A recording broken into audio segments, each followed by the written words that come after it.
अस्सलामुअलैकुम नाज़रीन, आप देख रहे हैं मुबश्शिर लुकमान यूट्यूब चैनल। मैं हूं महविश तबस्सुम। नाज़रीन, इमरान खान साहब ने कल आज़ाद अदलिया के सेमिनार से खिताब किया और शहबाज गिल के बयान को लेकर उन्होंने कहा कि उन्हें शुरू से पता ही नहीं था उनके बयान के बारे में।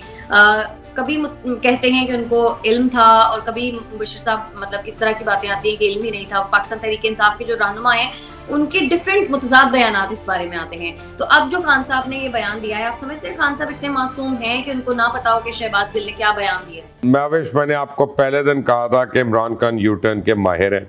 और आपको मैंने कहा था जब ये वाक़या हुआ था कि जनाब इमरान खान एक दिन इससे यू टर्न लेंगे और शहबाज गिल को बीच मंदार में छोड़ेंगे।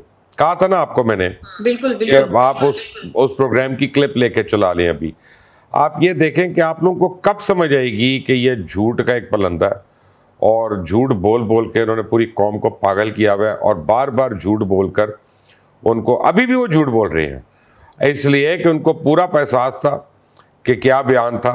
उन्होंने उसको डिफेंड किया है पहले पूरी तरह। उन्होंने पहले तो ये कहा था जी इसमें एक लाइन ऐसी है कि जो नहीं कहनी चाहिए थी, यानी इसका था पूरी लाइन ही सुनी थी उन्होंने। अब कहते हैं कि वो मुझे नहीं पता था इतना बड़ा बयान है, वो तो रहते ही बनी गाला में था, वो तो उनका चीफ ऑफ स्टाफ था, वो तो 24 घंटे उनके साथ था। उसकी कौन सी बात है कि जो इमरान खान को ना पता हो। और लैंडलाइन भी बहरहाल इसमें तो गालिबन बड़ी गाला की इस्तेमाल हुई। तो अभी और भी झूठ आएंगे, आप फिक्र ना करें। शहबाज साथ में उन्होंने ये भी कहा है, उन्होंने कहा कि इतना बयान वैसे कोई इतना बड़ा भी नहीं था, ये भी साथ ही उन्होंने कहा है। अब देखें ना, पहले मुझे नहीं पता इमरान खान साहब चाय में कुछ चीनी मिला के पीते हैं या अपना सुकरल मिला के पीते, मुझे नहीं पता। लेकिन ये है कि ये एक ही दोनों चीज़ें तो नहीं हो सकती ना एक साथ। पहले तो फैसला कर लें कौन सी चीज़ पे रहना है, फिर उसके ऊपर बात कर लेंगे हम। एक आदमी मेंटली मुझे तो अब लग रहा है पता नहीं कहाँ पे है कि इधर की बात करे साथ ही उधर की बात करे, इधर की बात करे साथ ही उधर की बात करे। ये कोई स्टेबल पॉलिसीज तो नहीं है माविश।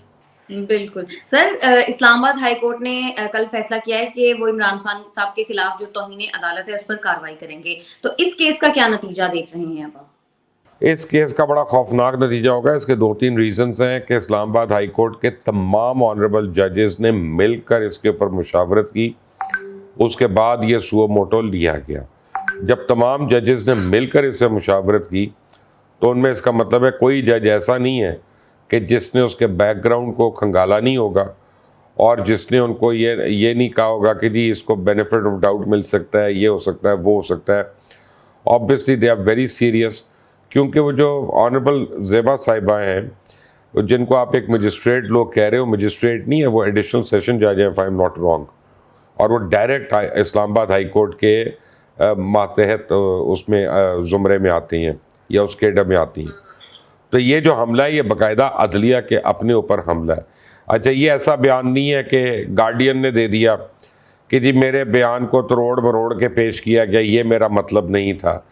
अब दो चीज़ें होंगी, या तो इमरान खान जाके अनकंडीशनल अपॉलजी मांगेंगे, और अनकंडीशनल अपॉलजी में ये होता है कि आप मानते हैं कि मेरे से गलती हो गई लेकिन अदालत मुझे माफ़ कर दे। अच्छा, उसके बाद अदालत का इस्तेकाक होता है कि वो माफ़ करे या ना करे। माजी में हमें बहुत मिसालें मिलती हैं जहाँ अदालत ने माफ़ किया हुआ है, मुझे किया हुआ है, मैं अपनी बात करता हूँ चलें। लेकिन यह है कि मैंने तो नहीं कहा था कुछ, मेरे प्रोग्राम में बैठ के किसी और ने को बात की थी जो एक आप समझे अदालत के लिए हतक आमेज थी। मैंने की नहीं थी, इसलिए मेरी माफ़ी जो थी वो एक्सेप्टेबल थी। अगर मैंने खुद की होती तो मेरी माफ़ी एक्सेप्टेबल ना होती। यूसुफ रज़ा गिलानी जो है वो उस पर उड़े, मुशाहिदुल्लाह उड़े, तलाल चौधरी उड़े, दानियाल अजीज़ को शायद हुई, यानी कितनी एक लंबी फहरिस्त है। तो अब अदलिया को ये भी अपना उन्होंने ये सोच समझ के सुओ मोटो लिया, तो इसमें 6 महीने कैद भी हो सकती है और 5 साल का बैन भी लग सकता है आपके फेवरेट लीडर पे। सर, पुलिस को शहबाज गिल साहब के कमरे से मोबाइल फोन और दो सैटेलाइट फोन और एक पिस्तौल मिला है। आपको क्या लगता है ये जो सैटेलाइट फोन्स हैं इनसे क्या काम लिया जाता होगा? क्या काम ले सकते हैं? मुझे तो लगता है CIA के लिए काम करते थे या इंडियन वो जो IB है उसके लिए काम करते थे या रॉ के लिए, क्योंकि सैटेलाइट फ़ोन की आपको ज़रूरत पड़ी है, आपके घर वालों को पड़ी है, हमें पड़ी, हम मुझसे ज़्यादा मीडिया में है, हम लोग मीडिया में। ये सैटेलाइट फ़ोन की वो यूसेज है कि फ़र्ज़ करें को अफ़गानिस्तान जाता है जर्नलिस्ट जहाँ पे सेलुलर नेटवर्क नहीं है, या अगर यूक्रेन चला जाता है और सेलुलर नेटवर्क नहीं है अभी, तो उसने रिपोर्टिंग करनी है तो ऑब्वियसली वो फिर सैटेलाइट फ़ोन ले जाता है। लेकिन अगर पॉलिटिकल आदमी जो इस्लामाबाद में रहता है वो अगर सैटेलाइट फ़ोन रखता है और एक नहीं दो दो सैटेलाइट फ़ोन्स रखता है, तो इसका मतलब है वो यही चाहता है ना कि मेरी एक्टिविटीज़ और मेरी जो कन्वर्सेशन है वो ट्रैक ना हो रही हो। तो अभी तो जब वो अगर रिमांड 2 दिन की जगह 12 दिन का हो गया ना, तो फिर पता चलेगा कि उस सैटेलाइट फ़ोन से इमरान खान ने कितनी बारी बात की और औरों ने कितनी बारी बात की, फिर सब कुछ निकलेगा बाहर। वो ये कहते हैं, मैंने उनकी एक बयान उनका सुना था, वो ये कहते हैं कि उनकी चीजें नहीं है, वो कह रहे हैं बाद में हो सकता है किसी ने रख दी हो। बड़े सियाने आदमी हैं, पहले तो उनके साथ जिनसी ज्यादती भी हो गई थी, फिर बाद में उन्होंने कल ये भी बयान दे दिया कि मेरे साथ कोई जिनसी ज्यादती नहीं हुई। तो ये बयानात इनके बदलते हैं, आप फिक्र ना करें, वो पहली बार ही बदलेंगे। लेकिन सर आप ये समझते हैं कि यही वो चीजें थी जो पुलिस को रिक्वायर्ड थी, या फिर अभी मजीद कुछ और चीजें भी हैं?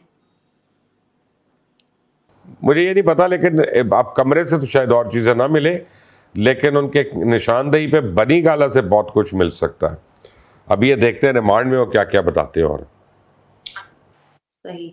सर शेख रशीद साहब ये कहते हैं कि जो गेम चेंजर्स हैं वो परेशान हैं कि ये सब क्या हो रहा है। आप वैसे तो शेख साहब को कुछ खास पसंद नहीं करते, लेकिन उनके इस बयान में किस हद तक सच्चाई है? नहीं, मैं शेख साहब को पसंद करता हूँ, इसमें कोई दो राय नहीं, लेकिन शेख साहब के पास आजकल बेचने को कुछ नहीं है, तो वो हर रोज़ मुझे लगता है मजबूरी में कोई स्टेटमेंट देते हैं जिसका कोई सर पैर नहीं होता, उनको खुद भी नहीं पता होता। देखिए, उनकी ख्वाहिशात पे तो इलेक्शन नहीं होने, पहली बात यह है।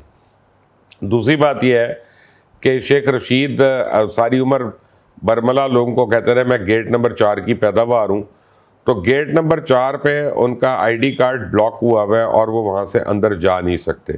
ये मैं आपको ऑन एयर बता रहा हूँ। अब मेरा ख्याल है कि जो ख़तरा है पाकिस्तान को वो अंदर से है, और सबसे बड़ा ख़तरा इमरान खान है कि जो मुल्क को डिस्टेबलाइज करने पे तुले हुए हैं। तो अभी आहिस्ता आहिस्ता शेख रशीद की भी बारी आ जाएगी इमरान के बाद, आप फिक्र ना करें। ये कोई अकेले तो नहीं जाएगा इमरान अंदर, और भी जाएंगे लोग। देखते हैं। सर मुफाहमत के बादशाह आसिफ अली जरदारी साहब ये कहते हैं कि ये सिर्फ इक़्तिदार का नशा है जो एक शख्स को पागल कर रहा है। वो ये कहते हैं कि हुकूमत को अपनी रिट कायम करना होगी। क्या वो ठीक कह रहे हैं, और आप समझते हैं कि हुकूमत को फ्रंट फुट पर आकर खेलना पड़ेगा?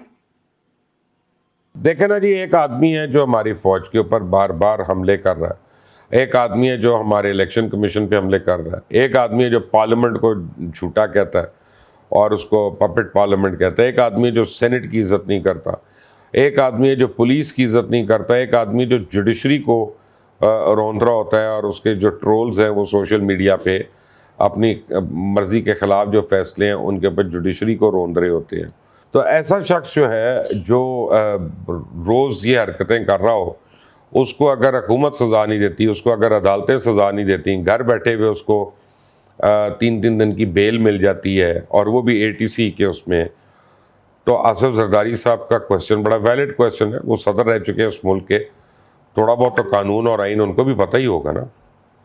सर खबरें ये गर्दिश कर रही हैं कि खान साहब की जो ATM मशीन्स हैं वो उनको ये मशवरा दे रही हैं कि खान साहब मुज़ाहमत का रास्ता ही अपनाएं, क्योंकि इससे उनकी मकबूलियत में मजीद इजाफा हो रहा है, चाहे इससे मुल्क का नुकसान ही क्यों ना हो। तो इस पर आप क्या कहेंगे?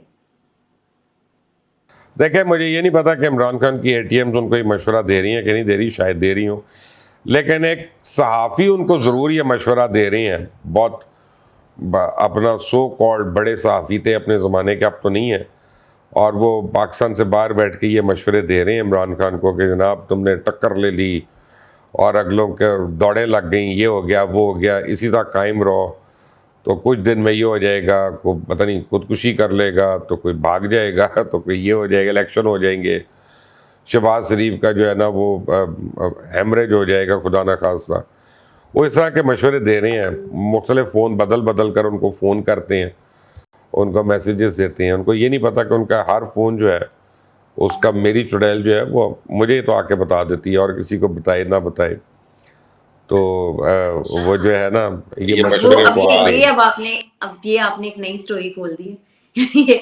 ये क्या चक्कर है सर, ये क्या है? ये सहाफ़ी हैं जो बड़ी अरसे से पाकिस्तान से भागे हुए हैं, कभी आ जाते हैं लेकिन अक्सर भागे रहते हैं, दुखी रहते हैं कि उनको कभी कोई ओहदा नहीं मिला, तो उसमें उनको हर एक जो है ना उसको वो ब्लेम करते हैं, उनको बुरे लगते हैं। अच्छा सर, लसबेला हेलीकॉप्टर हादसे की रिपोर्ट तैयार हो गई है और उस पर जो प्रोपेगेंडा किया गया उसको इनफरादी अमल कहा गया है। सियासी जमातों को क्लीन चिट मिल गई है। आप कैसे देखते हैं इस फैसले को? देखें, लसबेला क्रैश जो हुआ वो तो बहुत बड़ी ट्रेजेडी है और अल्लाह ताला उनके दर्जात बुलंद करे और उनके अहल खाना को सब सब्र दे।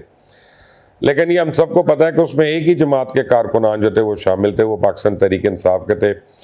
कई उनमें से पकड़े गए हैं तो उन्होंने आके माफ़िया मांगनी शुरू कर दी हैं और उनके आपने नई वीडियोज़ और ख़बरें भी उनसे मुतल्लिक देख ली होंगी कि मैं बहकावे में आ गया था, मैं ये हो गया था। कोई कहीं का रिंग लीडर है, कोई कहीं का रिंग लीडर है उनके। तो उसमें तो सिर्फ पाकिस्तान तहरीक इंसाफ इन्वॉल्व है, बाकी सियासी जमातें तो कोई इन्वॉल्व नहीं। इतना तो गिर कोई नहीं सकता जितनी गरीब हरकतें इन्होंने की हैं। सर, मैंने एक वीडियो देखी जमील फारूकी की। ज़ाहिर है मेरे तो कलीग भी वो रह चुके हैं, आप भी उनको जानते हैं, तो वो वीडियो देखकर तो बड़ा दिल खराब हो रहा था। ऐसा लग रहा है कि उनके साथ तो वाक़ई बहुत ज़्यादा बदसलूकी हुई है, वो खुद की बात कह रहे हैं। जमील फारूकी जो है ना, वो अपनी औकात से बड़े हो रहे थे और उन्होंने पहले को मेरे ख्याल है 10 वीडियोज़ ऐसी की थी जो उनको नहीं करनी चाहिए थी, एक भी नहीं थी। और वो बार बार लोगों के नाम लेके उनका तमस्कर उड़ा रहे थे, मजाक कर रहे थे और धमकियां दे रहे थे, वो इदारों को भी और अफराद को भी। तो अभी तो शुरुआत हुई है, ये अभी इतनी जल्दी नहीं वो फारिग होंगे। और एयरपोर्ट पे बिलक बिलक के रो रहे थे जब उनको बाहर जाने से रोका गया कि मुझे चंडे मारी, मुझे ये किया, मेरे कपड़े उतारे, मेरे साथ ज्यादती की गई। मजिस्ट्रेट के सामने जब उनको पेश किया तो उन्होंने मुकर गए, उन्होंने कहा मेरे साथ ज्यादती नहीं हुई। ये पता नहीं कौन लोग हैं, कौन सी बात का इनका यकीन करे आदमी और कौन सी बात का यकीन ना करे।